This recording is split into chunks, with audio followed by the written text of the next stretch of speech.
খুব অল্প বয়সী একটা ছেলে, যার বয়স অল্প হলেও স্বপ্নটা ছিল অনেক বেশি। হ্যাঁ, আমি ব্রাজিলের বর্তমান কিংবদন্তি নেইমারের কথাই বলছি।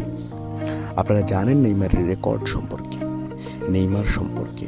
অসাধারণ এই প্লেয়ারের প্রথম থেকে কিন্তু জীবনটা সহজ ছিল না। অনেক কঠিন, অনেক ব্যর্থতার মধ্যে দিয়ে সফলতা আসতে হয়েছে তাকে। সব কিছু জানতে আমাদের এই ফুটবল বিশ্ব চ্যানেলে চোখ রাখুন, এবং সামনে এরকম একটা ভিডিও আসতেছে নেইমারের জীবনের সমস্ত কষ্ট নিয়ে, সেই ভিডিওটা দেখুন। আর আমাদের নতুন চ্যানেলকে সাবস্ক্রাইব করুন।